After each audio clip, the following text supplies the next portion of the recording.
13.3 की बात करें हम तो सॉरी 13.2 की बात करें तो 13.2 में कुछ फार्मूले यूज होंगे। मैं आपको यहाँ फार्मूला लिख दिया हूँ, आप देखेंगे तो ये बेसिकली आपके फार्मूले आपको यूज होंगे। लिखा है probability of A union B, ये होता है probability of A plus probability of B minus में probability of A intersection B. Okay, probability of A not intersection B not equal to होगा probability of A not into में probability of B not. हम इसको ऐसे भी लिख सकते हैं 1 minus probability of A union B. अगर आपसे ये पूछे probability of A not union B not तो मैं इसको लिख सकता हूं probability of A intersection B not, और ये है आपका equal to 1 minus probability of A intersection B. ठीक ना, बेसिकली अगर देखा जाए ना तो ये और ये जो है ना आपका क्या कहते हैं डिमॉर्गन्स लॉ है। डिमॉर्गन्स लॉ आप 11th में पढ़े होंगे, उसी का है ये। ठीक है, probability of A intersection B not रहेगा तो probability of A minus probability of A intersection B. Probability of A not intersection B रहेगा तो probability of B minus probability of A intersection B.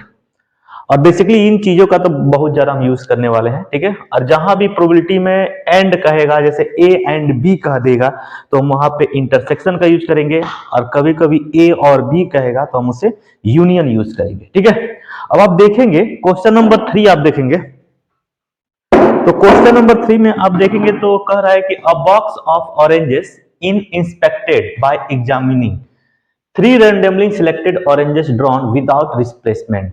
ठीक है, मतलब एक बॉक्स में कुछ ऑरेंजेस हैं, ठीक ना। अब कुछ ऑरेंजेस, अगर उसमें से 3 ऑरेंजेस रैंडमली हम निकालें, ठीक ना, तो उन तीनों का गुड होने की चांसेस कितने होंगे। ठीक है, अगर तीनों गुड हो जाएंगे तो बॉक्स क्या होगा, अप्रूव्ड हो जाएगा सेल के लिए, अदरवाइज वो रिजेक्टेड हो जाएगा। ठीक है, तो बॉक्स में कितने ऑरेंजेस है आप देखेंगे टोटल 15 ऑरेंजेस है।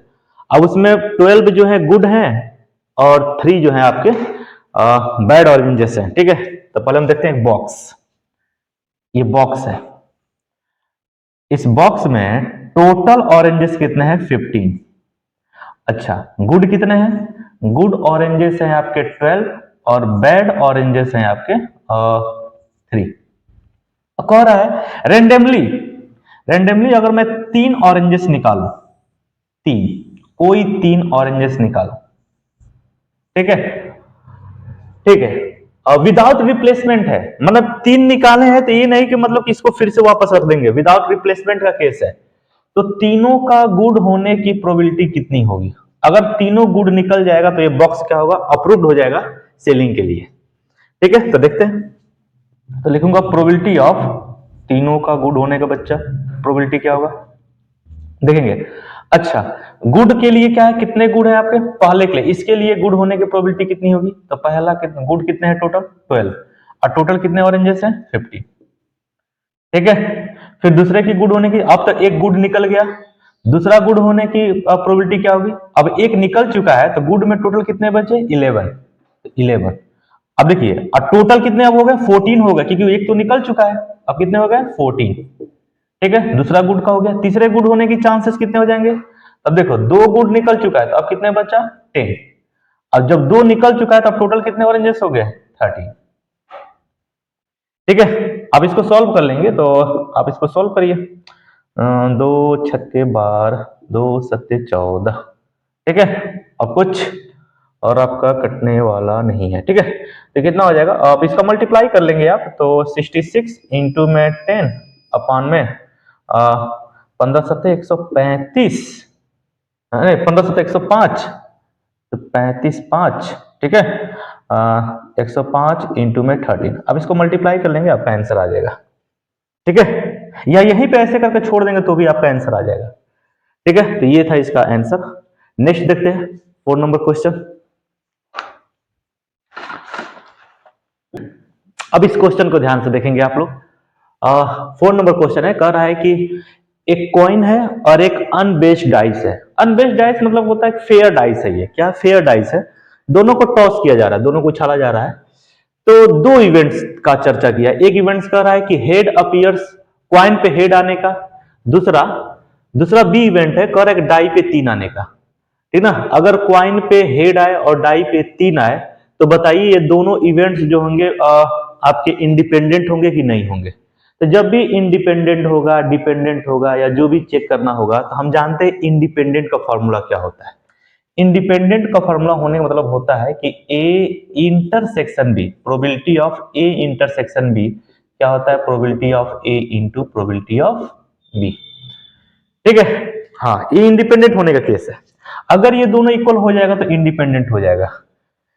पहले हम सैंपल स्पेस बनाते हैं। मान लेते ये डाइस है, मतलब एक डाई है, हाँ ऐसे डाइस बना लेता हूं, और एक आपका एक सिक्का है। इन दोनों को उछाल रहा हूं तो इनका सैंपल स्पेस क्या हो जाएगा, इनका सैंपल स्पेस होगा। हो सकता है सिक्का पे हेड है, टेल है, तो हो सकता है हेड आ गया तो इस पे 1 आ सकता है, या हेड पे 2 आ सकता है, या हेड पे 3 आ सकता है, या हेड पे 4 आ सकता है, या हेड पे 5 आ सकता है, या हेड पे 6 आ सकता है, या टेल आ जाए सिक्के पे तो टेल आ सकता है, तो डाइस पे आपका 1 आ सकता है, टेल पे 2 आ सकता है, टेल पे 3 भी आ सकता है, टेल पे 4, टेल पे 5, टेल पे 6। ओके भाई लोग, अच्छा ठीक है। Total number of sample space कितना बना, total number of sample space देखेंगे तो 6 6 12, टोटल कितने हो जाएंगे आपके 12। तो हम निकालते हैं पहले ए इंटरसेक्शन बी। तो हम देखेंगे यहाँ पे यहीं पे निकाल देता हूं मैं, ए इंटरसेक्शन बी क्या होगा। तो ए इंटरसेक्शन बी निकालने के लिए पहले इवेंट्स देखते हैं। ए इवेंट्स क्या कर रहा है, ए इवेंट से कह रहा है head appears on the coin, head appears on the coin, मतलब हेड, कॉइन पे हेड आने के कितने होंगे, तो कॉइन पे हेड आएगा तो कितने इसके सैंपल स्पेस बनेंगे, H1 है कि नहीं, हेड 1 है, हेड 2 है, हेड 3 है, हेड 4 है, हेड 5 है, हेड 6, यही आपके सैंपल स्पेस बनेंगे। और नंबर ऑफ क्या हो जाएगा आपका, नंबर ऑफ ए कितना हो जाएगा आपका, ये हो जाएगा आपका 6 हो जाएंगे, कितने हो जाएंगे 6। बी इवेंट्स देखता हूं मैं, बी इवेंट्स कह रहा है और डाई पे कितने आने चाहिए 3, तो 3 ऑन द डाई। अब डाई पे 3 आने का सैंपल स्पेस कितना बनेगा बताओ, तो डाई पे 3 आना चाहिए, तो यहाँ पे भी 3 है डाइस पे और यहाँ पे भी 3 है, तो मैं इसको लिख सकता हूं हेड 3 एंड टेल 3। एक बात बताइए, नंबर ऑफ बी इवेंट कितना आया 2। Okay, number of B events आ गया आपका 2। तो ए इंटरसेक्शन बी निकालेंगे, क्या निकालेंगे, ए इंटरसेक्शन बी। तो ए इंटरसेक्शन बी की बात किया जाए तो ए इंटरसेक्शन बी निकालते हैं भाई, तो ए इंटरसेक्शन बी हो जाएगा, देखिए कौन सा मैच कर रहा है बताइए, तो H3 यहाँ पे भी है, यहाँ पे भी है, और कुछ है क्या, नहीं है, तो ये आपका हो जाएगा ए इंटरसेक्शन बी H3। तो number of A intersection B हो जाएगा आपका 1। ठीक है, अब इसे इक्वेशन 1 मान सकते हैं। अब फ्रॉम 1 में मैं करके देखता हूं, ठीक है, तो फ्रॉम 1 में मैं करके देखूंगा तो आपका ये आएगा, लिखता हूं फ्रॉम इक्वेशन फर्स्ट।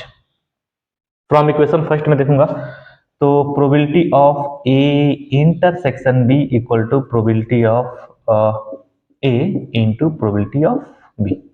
अच्छा, probability of A intersection B को मैं क्या लिख सकता हूं, लिख सकता हूं मैं number of A intersection B upon में number of total sample space.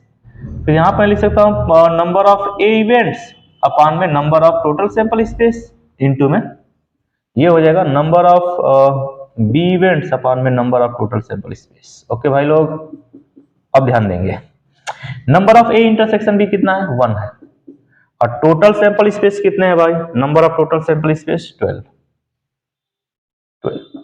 Equal to number of A 6, number of A 6 और नंबर ऑफ सैंपल स्पेस कितने हैं 12 इनटू में नंबर ऑफ बी इवेंट्स कितने हैं 2 और नंबर ऑफ सैंपल स्पेस 12। 6 2 जा नहीं 6 2 जा 12, 2 6 जा 12, तो ये आपका हो गया 1/12 इक्वल टू 1/12।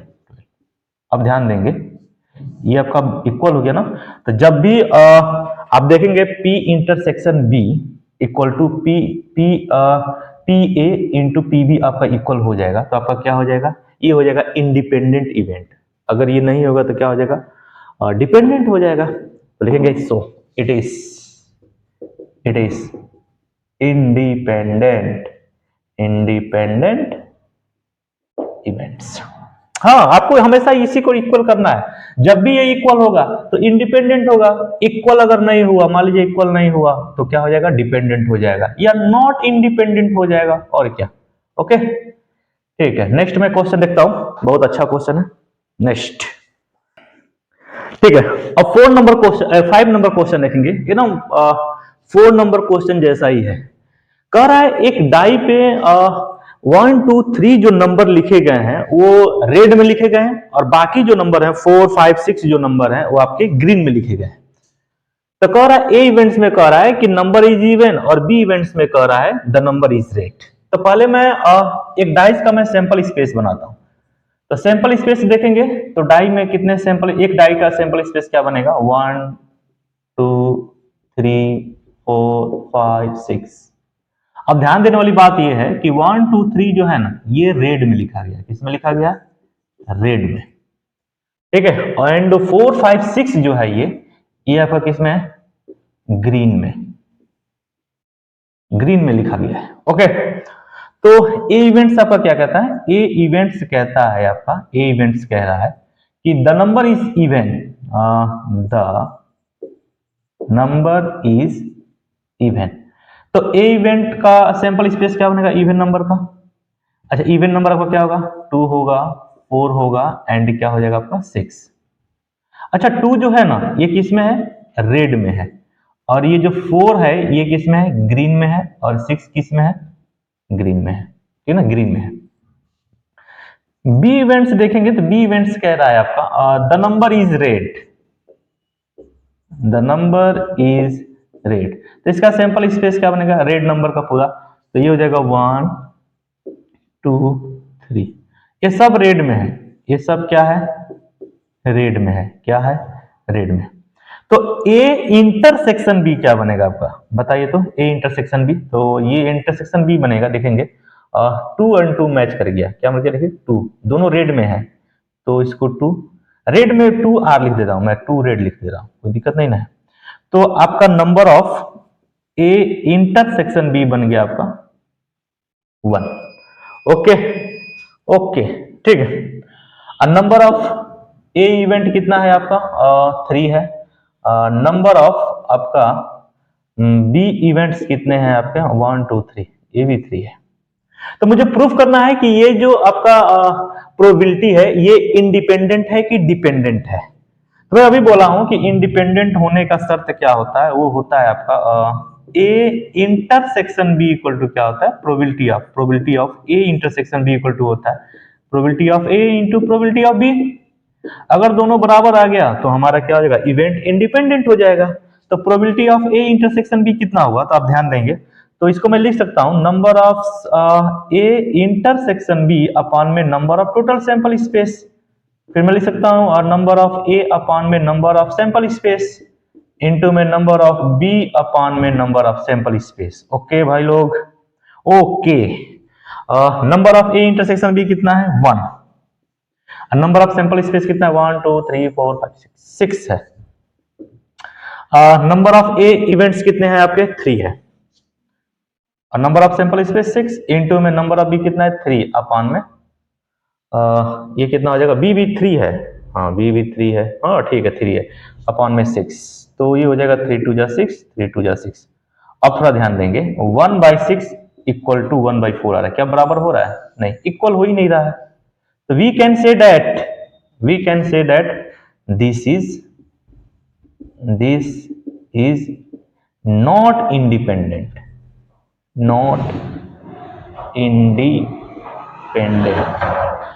या इसी को डिपेंडेंट कर सकते हैं, दिस इज डिपेंडेंट, है ना, this is dependent, this is not independent कर सकते हैं, या दिस इज इंडिपेंडेंट कर सकते हैं। ओके, बहुत अच्छा ये रहा, ठीक है। नेक्स्ट देखते हैं, ये क्वेश्चन को आप ध्यान से देखिए, एकदम हल्लू सा क्वेश्चन है ये ठीक है। अब थोड़ा सा देखेंगे, कह रहा है ई एंड एफ 2 इवेंट्स हैं, कह रहा है पीई इतना दिया है, पीएफ इतना दिया है और पी ई इंटरसेक्शन एफ इतना दे दिया, तो बताइए ई एंड एफ जो इंडिपेंडेंट होगा? देखते ही लग रहा नहीं होगा यार। देखो इंडिपेंडेंट के लिए मैं क्या बताया हूं कि probability of E intersection F equal to क्या होना चाहिए, प्रोबेबिलिटी ऑफ ई इंटू में प्रोबेबिलिटी ऑफ एफ। दोनों इवेंट्स ये दोनों साइड आपके इक्वल हो जाए तो क्या हो जाएगा, ये जो होगा इंडिपेंडेंट हो जाएगा। ठीक है, तो probability of E intersection F कितना दिया है 1/5, प्रोबेबिलिटी ऑफ ई कितना दिया है 3/5 इंटू में 3/10, ये हो जाएगा 1/5 इक्वल टू 9/50। कब इक्वल होगा? नहीं। So it is not independent, not independent. Okay, next देखेंगे। देखिए 7 नंबर क्वेश्चन ध्यान देंगे। कह रहा है given that the events A and B are such that probability of A equal to 1/2, probability of A union B equal to 3/5, probability of B equal to P. तो P का value क्या होगा यदि इफ दे आर, पहला condition mutually exclusive हो, यानी कि ये दोनों इवेंट म्यूचुअली एक्सक्लूसिव हो तो पी का वैल्यू क्या होगा। दूसरा कंडीशन दोनों इवेंट इंडिपेंडेंट हो तो पी का वैल्यू क्या होगा। ठीक है, तो म्यूचुअली एक्सक्लूसिव का मतलब जानते हैं क्या होता है? ये होता है कि ए इंटरसेक्शन बी जो होगा ना उसमें कोई भी एलिमेंट नहीं होगा, यानी कि क्या होंगे 5 होंगे। 5 होने का मतलब नल होगा, कोई एलिमेंट नहीं होगा, यानी कि मैं कह सकता हूं कि number of A intersection B कितने हो जाएंगे 0। जब कोई एलिमेंट ही नहीं होगा तो क्या होगा 0 ही होगा। ओके, अब ध्यान देने वाली बात यह है कि फॉर्मूला कौन सा यूज करेंगे। तो देखिए यहां पकड़िए, पी ए यूनियन बी है ना, तो इसको 3/5 तो ए यूनियन बी का फॉर्मूला यूज करेंगे। देखेंगे यहाँ पे ए यूनियन बी का। ठीक है, तो मैं लिखूंगा यहाँ पे probability of A union B equal to probability of A plus probability of B minus probability of A intersection B. Okay, A union B यानी पी ए यूनियन बी निकालना है। कितना दिया वैल्यू आपका 3/5। प्रोबेबिलिटी ऑफ ए कितना दिया, P A कितना दिया है 1/2, पी बी कितना है पी है। ओके, अब माइनस में इसका वैल्यू कितना है बाबू, इसका वैल्यू है आपका सॉरी प्रोबेबिलिटी इसका पी होगा। अरे भाई जब एक भी एलिमेंट नहीं होंगे तो number of A intersection B भी 0 होगा। अब probability of A intersection B भी क्या हो जाएगा 0 ही हो जाएगा। ठीक है ना, कोई दिक्कत नहीं है। यहाँ पे ऐसे भी लिख सकते हैं, इसको ऐसे भी लिख सकता हूँ कि number of A intersection B भी क्या होगा आपका 0 ही होगा। तो number of A intersection B का ही है या probability of A intersection B का है, तो इसका वैल्यू क्या हो जाएगा 0। ठीक है, अगर मैं इसको इधर लेके आऊं तो मेरा हो जाएगा 3/5 माइनस में 1/2 इक्वल टू पी। तो 3 दूना 6 माइनस 1/5 दूना 10 इक्वल टू पी, यानी कि पी आपका हो गया 1/10। टन टन टन टन टन तारा चलती है क्या 9 से 12। 1 2 3 4 दूसरा देखेंगे। हाँ यार कैलकुलेशन बहुत ध्यान देना पड़ता है। ठीक है, और दूसरा देखेंगे थोड़ा सा, कह रहा है इंडिपेंडेंट। कंडीशन क्या होना चाहिए इंडिपेंडेंट। अच्छा, दोनों इवेंट इंडिपेंडेंट हो, ठीक ना। इंडिपेंडेंट होने का मतलब क्या होता है कि ए probability of A intersection B आपका क्या होता है इक्वल टू में होगा आपका probability of A into probability of B. लेकिन बाबू यहां पे तो probability of A union B दे दिया है, इसी से हम पूरा वो निकाल लेते हैं। ठीक है ना, देखते हैं कि इंडिपेंडेंट होगा कि नहीं होगा। तो मैं वही फॉर्मूला यूज कर लेता हूं, probability of A union B equal to probability of A plus probability of B minus में probability of A intersection B. Okay ठीक है, देख लेता हूं। इंडिपेंडेंट है तो पी का वैल्यू क्या आएगा, ए यूनियन बी कितना दिया बताओ तो 3/5। प्रोबेबिलिटी ऑफ ए कितना दिया है, ये दिया है 1/2 और बी दिया है पी माइनस में। अब ध्यान देंगे ए इंटरसेक्शन बी तो कहीं है नहीं भाई, ये म्यूचुअली एक्सक्लूसिव था तब जाके P probability of A intersection B 0 हुआ है। ये इंडिपेंडेंट कंडीशन में 0 नहीं होगा। इसके लिए मैं आपको फॉर्मूला बताया था क्या कि probability of A into probability of B, इसके लिए मैं बताया था। ठीक है, तो ये हो जाएगा आपका 3/5 equal to 1/2 plus P minus में ए कितना है 1/2, प्रोबेबिलिटी ऑफ बी कितना है पी है। तो मैं इसको लिख सकता हूं, क्या लिख सकता हूं, कुछ भी नहीं लिख सकता हूं। हाँ लिख सकता हूं 3/5 equal to 1/2 plus P minus में p/2।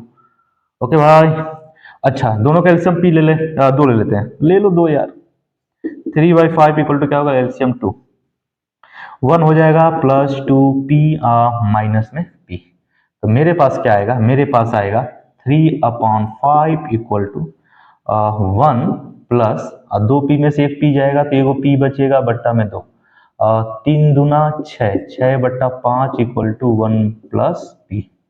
ठीक है भाई, p निकालना है, 1 को इधर भेजो तो 6/5 माइनस 1 इक्वल टू p, यानी कि यहां से p की वैल्यू आ जाएगी आपकी 1/5। ओके, थोड़ा सा ध्यान से देखेंगे तो सारा चीज, फार्मूला को बस ध्यान रखना है और बाकी सब आपका क्या हो जाएगा, सॉल्व हो जाएगा। ओके, बस बस बस बस।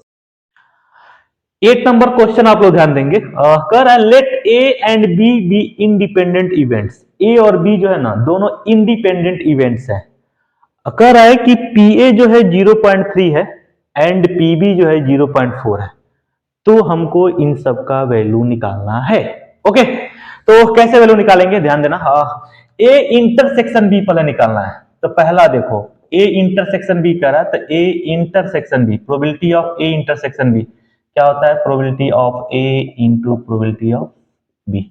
We can write that probability of A कितना दिया, 0.3 इंटू 0.4, वी कैन राइट 3 4 जा 12 यानी 0.12। ओके ओके, दूसरा देखूंगा probability of A union B. A union B निकालना है, अरे मेरे भाई वही वाला फार्मूला यूज कर ले, probability of A plus probability of B minus probability of A intersection B. तो प्रोबेबिलिटी ऑफ ए कितना दिया है 0.3 प्लस प्रोबेबिलिटी ऑफ बी कितना दिया है 0.4 माइनस में probability of A intersection B अभी कितना है 0.12, कितना होगा, अब इसको जोड़ो 0.437 माइनस में 0.12 कितना होगा, अगर इसको घटाएंगे अब कितना होगा, जल्दी बताओ, जल्दी जल्दी जल्दी जल्दी। अरे पक्का सही है ना, अरे 437 0.12, अरे घटा लो यार, 0.70 कर लो, 0.12 कर लो, ये कितना आएगा 8, ये कितना हुआ 6 में से 1 गया 5, 0. ओ माय गॉड, ये जानते हो मेरा गुणा भाग जोड़ घटाना बड़ा कमजोर है। आप देखेंगे मैक्सिमम गलती मेरा यही होता है, गुणा भाग जोड़ घटा, आज से नहीं सीख जाऊंगा धीरे धीरे गुणा भाग। ठीक है, ठीक ठीक। अब तीसरा देखेंगे यार, तीसरा तो भाई कंडीशनल प्रोबेबिलिटी है, कंडीशनल प्रोबेबिलिटी कुछ याद आया, third number probability of A intersection B, sorry probability of A upon B, मैं क्या लिखता हूं प्रोबेबिलिटी ऑफ ए क्या लिखता हूं मैं इंटरसेक्शन बी अपॉन में प्रोबेबिलिटी ऑफ बी, ये होता है कंडीशनल प्रोबेबिलिटी। तो एक बात बताओ, तो मैं इसको क्या लिख सकता हूं, इसको मैं लिख सकता हूं number of A intersection B upon में नंबर ऑफ सैंपल स्पेस, होता है कि नहीं, फिर ये हो जाएगा नंबर ऑफ बी अपॉन में नंबर ऑफ सैंपल स्पेस, या कोई दिक्कत नहीं यार, ये सब लिखने की जरूरत ही नहीं, आप खुद देखो इसका वैल्यू आप खुद निकाल चुके हो, अब प्रोबेबिलिटी अब बी दिया ही है तो ये सब करने की जरूरत ही नहीं है, इसको हम ऐसे नहीं करेंगे, हम डायरेक्ट अब इसको डायरेक्ट वैल्यू रख देंगे। ए इंटरसेक्शन बी कितना दिया 0.12, प्रोबेबिलिटी ऑफ बी कितना दिया है, वो दिया है आपका 0.4। अब बताओ कितना होगा, ये होगा, इसका पॉइंट हटाएंगे तो ये हो जाएगा आपका क्या 00, यहाँ हो जाएगा 10 से 10 काटो और ये हो जाएगा 4 3 12 यानी कि 0.3, कितना हो जाएगा 0.3। ओके, अच्छा 4 नंबर हम देखेंगे, 4 नंबर का probability of B upon A, ये हो जाएगा तो probability of A intersection B का ही है, बी इंटरसेक्शन ए का ही है, कोई बात नहीं, वही चीज हुआ मेरे भाई। ए इंटरसेक्शन बी कितना आया है, A intersection B 0.12, 0.12, probability of A कितना दिया वैल्यू 0.3, 0.3, तो काट लो यार 3 चौके 12, तो ये हो जाएगा कितना होगा 0.4। ओके ठीक है, नेक्स्ट देखते हैं 8 नंबर क्वेश्चन 9। अब देखेंगे क्वेश्चन नंबर 9 कह रहा है if A and B are two events, A and B जो क्या है आपके दो इवेंट्स हैं, एक इवेंट की प्रोबेबिलिटी दी दी है 1/4, दूसरे इवेंट की प्रोबेबिलिटी है 1/2। ओके, और ए इंटरसेक्शन बी दिया है 1/8, तो कह रहा है बताइए probability of A not and probability of B not. तो इसको मैं कैसे लिख सकता हूँ, ये बेसिकली आपको यही पूछ रहा है, ये पूछ रहा है आपका कि probability of A not and, मतलब अभी मैं बताऊँ एंड के जब क्या यूज करेंगे, intersection, A not intersection B not, ये पूछ रहा है।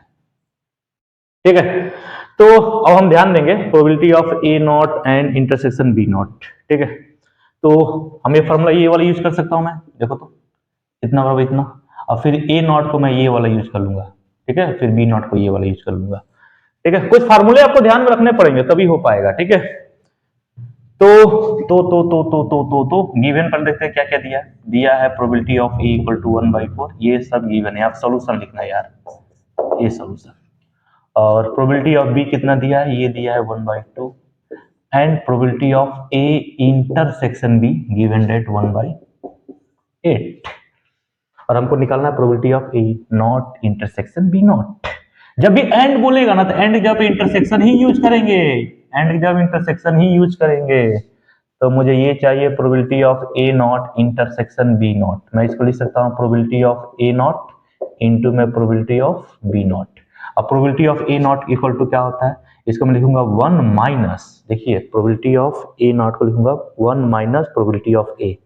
अब प्रोबेबिलिटी ऑफ बी नॉट को लिखूंगा 1 माइनस प्रोबेबिलिटी ऑफ बी। तो मैं लिखूंगा प्रोबेबिलिटी ऑफ ए इंटू में ऐसे कर लो, फिर 1 माइनस प्रोबेबिलिटी ऑफ बी।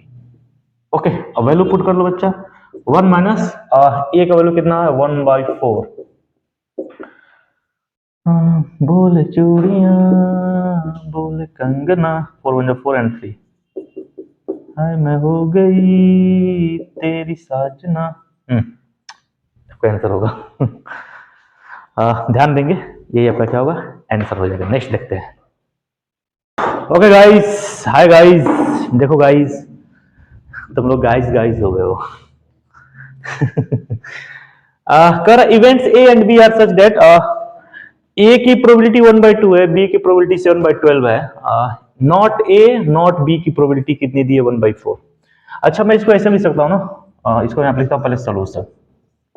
ये दिया है प्रोबेबिलिटी ऑफ नॉट ए, और बोलेगा तो मैं क्या यूज करूंगा, यूनियन यूज करूंगा। क्या यूज करूंगा, यूनियन। ठीक है, यूनियन यूज कर लें या इंटरसेक्शन यूज कर लें। ठीक है ना, तो मैं लिख रहा हूं A not A union not B, ये कितना दिया 1/4, और आपका दिया क्या है probability of A equal to 1/2 and probability of B equal to 7/2। लग रहा है यूनियन का मैं फॉर्मूला नहीं लिखा हूं, ठीक है ना, यूनियन का फॉर्मूला मैं नहीं लिखा हूं, यूनियन का फॉर्मूला, कोई बात नहीं। तो चलो इसी फार्मूले को, एक्चुअल में एक और फार्मूला होता है लेकिन वो मैं नहीं लिखा हूं, तो इसी से काम चला लेते हैं। ठीक है, ए ए नॉट यूनियन बी नॉट दिया है, अब देखते हैं। अच्छा, मैं इसको ऐसे भी लिख सकता हूं कि ना, probability of A not union B not, इसको मैं ऐसे लिख सकता हूं, यही यूज कर लेते हैं यार, देखते हैं आ रहा है नहीं, यही यूज करते हैं, आएगा नहीं तो जाएगा कहां। मैं इसको लिखूंगा probability of A intersection B का होल नॉट, और ये इक्वल होगा 1/4 के। और फिर मैं इसको क्या लिख सकता हूं, यहां से मैं इसको लिख सकता हूं 1 minus probability of A intersection B equal to 1/4। अच्छा, हमको चेक करना है कि ए एंड बी इंडिपेंडेंट होंगे, इंडिपेंडेंट है कि नहीं, हमको ये चेक करना है। तो इंडिपेंडेंट होने का शर्त क्या होता है, probability of A intersection B equal to probability of A into probability of B होना चाहिए कि नहीं। तो हमको पहले ये निकालना पड़ेगा कि नहीं, ऑटोमेटिक हम पी और पीवी में वैल्यू रख के गुणा करके देखेंगे इक्वल हो रहा है कि नहीं। तो पहले मुझे ये निकालना है, और ये कहां से आएगा, यहां से आएगा, देखिए यहां पे आएगा कि नहीं।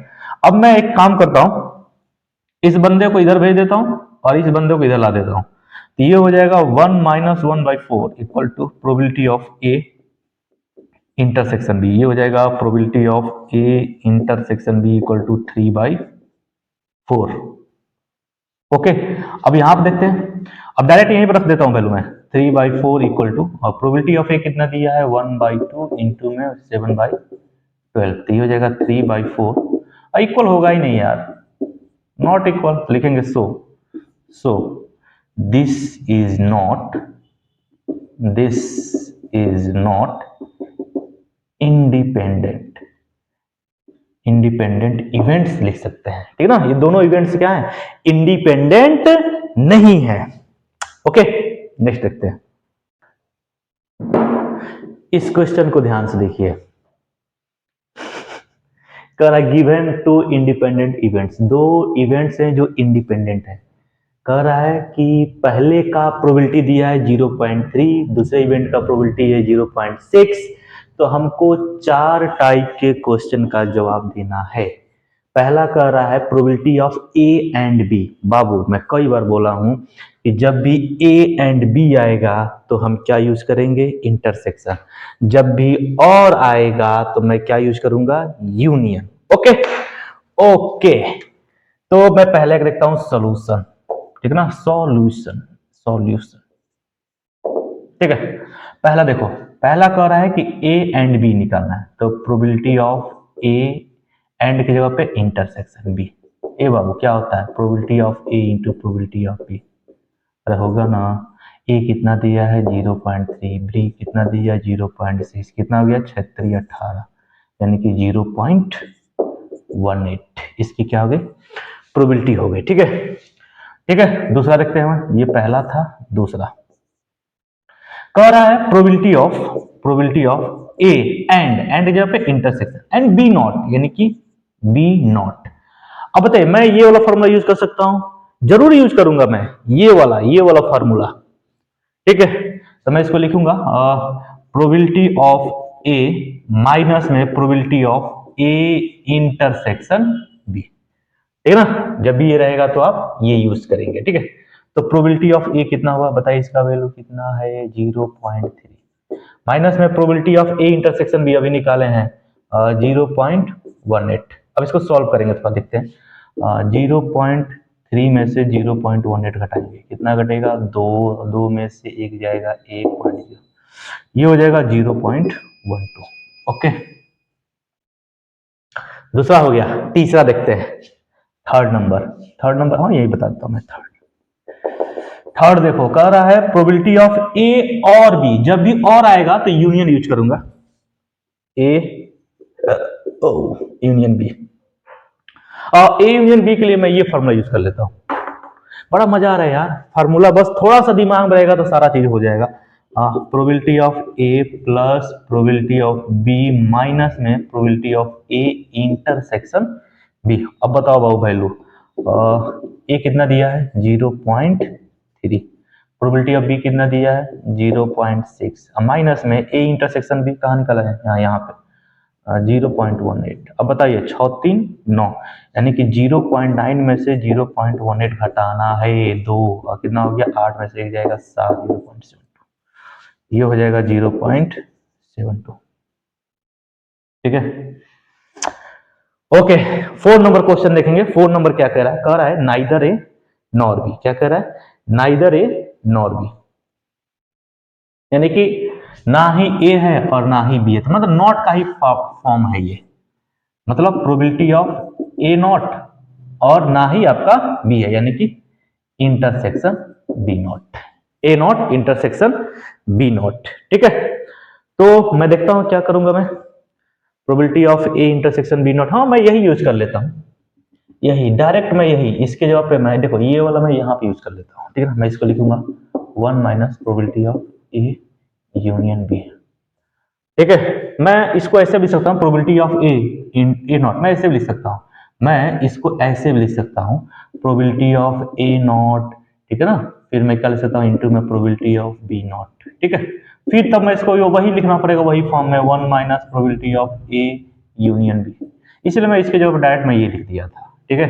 ये हो जाएगा 1 minus probability of A union B, A union B, A union B, हाँ 0.72। घटाओ बच्चा, कितना बचेगा, हाँ 0.18 आएगा। अरे 8 2 10 1 7 आएगा, नहीं रे, हाँ हाँ पक्का 28 आएगा, 2 आएगा ना। अरे 8 2 10 1 7 दोनों आएगा, हाँ ठीक है, सही है 0.28, ठीक है। हाँ बहुत आसान, बेसिकली आपको यही फार्मूले आपको ध्यान में रखने हैं, ठीक है ना। ठीक है, नेक्स्ट देखते हैं, बच्चे आने वाली होंगे। 12 नंबर क्वेश्चन करो। देखो कह रहा है कि अ डाई इज टॉस्ड थ्राइस, माने एक डाइस है उसको 3 बार उछाला जा रहा है। पहली बार उछालने में मन नहीं भरा है क्या इसको? यार मैं तो डाइस नहीं बना पाता हूँ, ठीक है ना। तीन मान लो डाइस है इसको 3 बार उछालना हो तो इसका sample space, number of sample space कितना होगा? अरे 6 इंटू 6 इंटू 6 इक्वल टू 216। 216।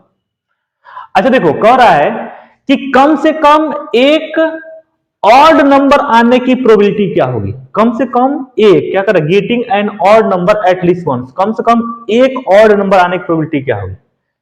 तो पहली बात अगर मैं देखूं एक डाइस के एक बार उछालने पे सैंपल स्पेस कितना बनता है, माने एक बार वन टॉस सैंपल स्पेस कितना बनेगा आपका?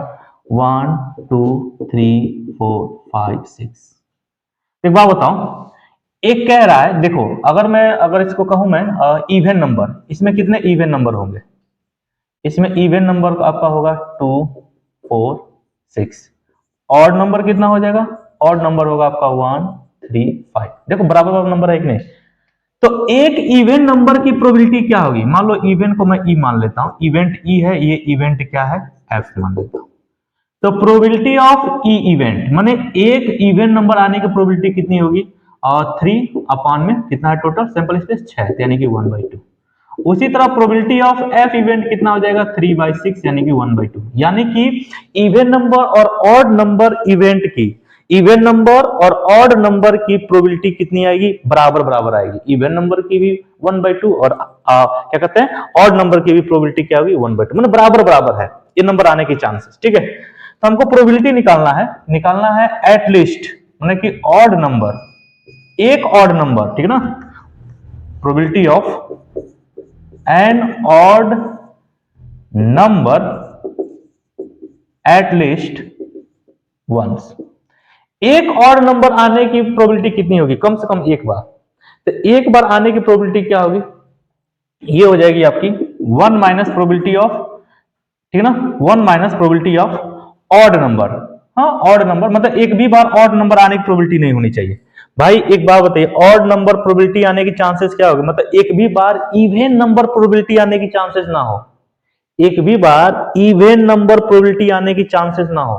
जब एक भी बार इवन नंबर नहीं आएगा तो ऑड नंबर कम से कम एक ऑड नंबर आने के चांसेस होगा कि नहीं? तो वही करेंगे 1 माइनस प्रोबेबिलिटी ऑफ, कम से कम मतलब कि एटलीस्ट, हाँ मतलब इवन नंबर आने की प्रोबेबिलिटी नहीं होनी चाहिए, यानी कि नॉट इवन नंबर प्रोबेबिलिटी, ठीक ना। मतलब एक भी बार इवन नंबर आने की प्रोबेबिलिटी नहीं होनी चाहिए, प्रोबेबिलिटी, ठीक है। तो मैं इसको लिखूं 1 माइनस प्रोबेबिलिटी ऑफ, तो इसको मैं देखो कितने इवन नंबर हैं आपके? 1 2 3, मैंने 3 ई में लिख सकता हूं, तो इसको लिखूंगा 1 माइनस प्रोबेबिलिटी ऑफ, इसको मैं लिख सकता हूं probability of E, probability of E, probability of E, यानी कि प्रोबेबिलिटी ऑफ ई इंटू में प्रोबेबिलिटी ऑफ ई इंटू में प्रोबेबिलिटी ऑफ ई। अभी कितना हो जाएगा? 1 माइनस ये कितना हो जाएगा? 1/2 इंटू 1/2 इंटू 1/2, ये कितना हो जाएगा? 1 माइनस ये कितना हो जाएगा? 1/8, यानी कि कितना हो जाएगा? ये 7/8, ठीक ना। तो कम से कम एक और नंबर आने की प्रोबेबिलिटी कितनी हो जाएगी? 7/8, ठीक है। नेक्स्ट देखता हूं मैं, ठीक है। अब ये क्वेश्चन देखिए आप, 30 नंबर क्वेश्चन कह रहा है कि 2 balls are drawn at random with replacement, मतलब रिप्लेसमेंट का केस है, ठीक ना। किसी बॉक्स में बॉल्स हैं, कितने बॉल्स हैं? 10 ब्लैक और 8 रेड, टोटल कितने हो गए? 18 बॉल्स, ठीक है। तो किसी बॉक्स में 18 बॉल हैं, उसमें से कोई 2 बॉल निकाला जा रहा है ना। तो उनकी प्रोबेबिलिटी क्या होगी? किसकी प्रोबेबिलिटी होगी? दोनों बॉल की रेड होने की प्रोबेबिलिटी क्या होगी? तो मैं पहला क्वेश्चन में बता रहा हूं, ठीक है। मान लेते हैं बॉक्स है, क्या है? बॉक्स है। अब इस बॉक्स में कितने बाल हैं? ब्लैक, ब्लैक बाल हैं आपके 10 और रेड बाल हैं आपके 8, तो टोटल बॉल कितने हो गए? 18। अब कोई 2 बॉल निकाला जा रहा है, ठीक ना, ठीक ना, 2 बॉल निकाला जा रहा है और एक बॉल निकाले, मतलब इन दोनों बॉल का रेड होने की प्रोबेबिलिटी क्या होगी? अब कब एक बॉल जैसे ही रेड हो जाएगा फिर उसको हम क्या करेंगे? इस बॉक्स में रख देंगे, ठीक है ना। यानी कि अगर देखा जाए तो ये इंडिपेंडेंट का केस है। तो अगर मैं निकालूं प्रोबेबिलिटी ऑफ रेड और रेड बॉल, दोनों रेड होने की प्रोबेबिलिटी क्या होगी? तो एक होगा प्रोबेबिलिटी ऑफ रेड, तो इस बॉल की प्रोबेबिलिटी, रेड होने की प्रोबेबिलिटी क्या होगी, तो रेड टोटल कितने हैं 8 और टोटल कितने हैं 18। अब ये बॉल रेड हो गया तो फिर से मैं इसको क्या कर दिया, इसमें रख दिया, फिर दूसरी बॉल में निकाला, इसकी रेड होने की चांसेस कितने हैं, फिर वही चीज होगा 8 अपॉन में 18, ये हो जाएगा 64। ठीक है ना, काट सकते हैं, काट लो यार इसको, पहले काट लो या ऐसे भी छोड़ दोगे तो भी सही है। ठीक है ना, तो मैं इसको लिख सकता हूँ 2 चौके 8, 2 18, 2 चौके 8, 2 18, यानी कि 4 चौके 16, 9 81, 16/81, 18, ठीक है ना, 80 सॉरी 81 हो जाएगा, क्या होगा 16/81। ठीक है, दूसरा क्वेश्चन क्या कह रहा है, दूसरा क्वेश्चन कह रहा है, ये तो पहला क्वेश्चन था, दूसरा क्वेश्चन कह रहा है कि इस बॉक्स में से, मान लीजिए इस बॉक्स में टोटल कितने बॉल हैं, 10 है और रेड कितने हैं 8। अब कह रहा है पहला बॉल एंड सेकेंड बॉल, मैं 2 बॉल फिर में निकाल रहा हूं, तो 2 बॉल निकाल रहा हूं, ठीक ना, तो पहले बॉल का ब्लैक होने का और दूसरे बॉल का रेड होने की प्रोबेबिलिटी क्या है, लेकिन कंडीशन क्या है, जैसे कोई एक बॉल में निकाला दूसरी बॉल में फिर से वापस इसमें अंदर रख दूंगा।